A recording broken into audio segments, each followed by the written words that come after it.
Au programme du JT do Brasil du vendredi 13 juin, Patrick Mboma et Luis Fernandez devant le match du Brésil dans la carte postale de la Dream Team, Karim Benzema qui enflamme le cœur des Brésiliennes et à la découverte du Clément d'Antibes camerounais.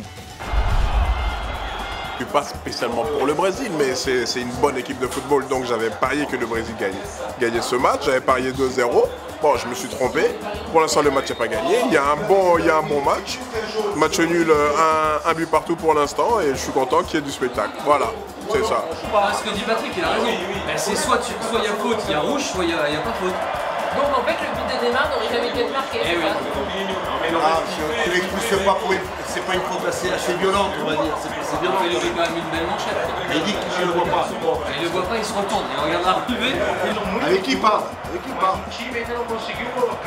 Il était stressé, Luis. Attention, c'est le Brésil. Moi, je sais pas. Je regarde, j'observe. Je veux savoir avec qui parler.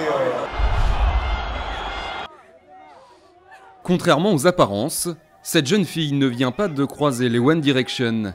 Ce qui lui arrive est encore plus fort pour elle. Dans sa main, une chaussure dédicacée par Karim Benzema. Je suis si contente. Je n'avais pas pu avoir de billets pour l'entraînement public mardi et là j'ai réussi à avoir un autographe de Benzema, le joueur le plus important de l'équipe de France.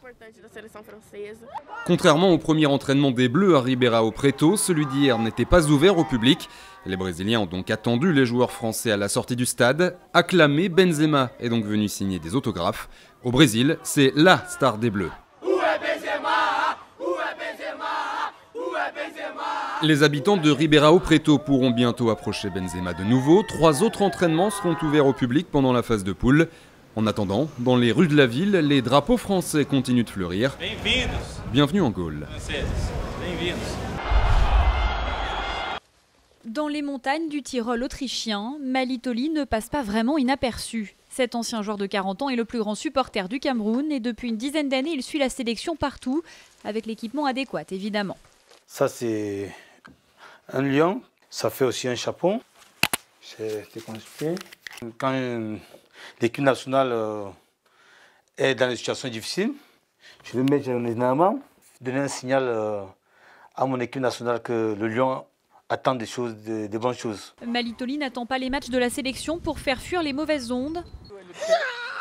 Et aux entraînements, il est aussi célèbre que les joueurs. C'est Malitoli, 32 matchs avec les Lions indomptables. On se demande bien où il trouve les ressources pour continuer à poursuivre cette équipe, quoi. Les ressources sont d'abord les siennes. Depuis 2000, Malitoli a dépensé 60 000 € pour suivre la sélection camerounaise. Son budget pour le Brésil est de 5 000 € et certains joueurs ont même promis de l'aider financièrement si le Cameroun va loin dans la compétition. On espère que tout le monde mettra la main à la pâte. À chaque fois qu'on arrive quelque part, on le trouve, il est déjà là avant tout le monde. Voilà, je pense que ça serait bien de faire quelque chose pour qu'ils nous suivent. Les joueurs l'ont bien compris, même en tribune, ce serait dommage de s'en priver. Pour le match d'ouverture, le Brésil s'est imposé 3-1 face à la Croatie à São Paulo. Au programme du vendredi 13 juin, le Mexique affronte le Cameroun à 18 h, l'Espagne défie les Pays-Bas à 21 h et le Chili sera opposé à l'Australie à minuit.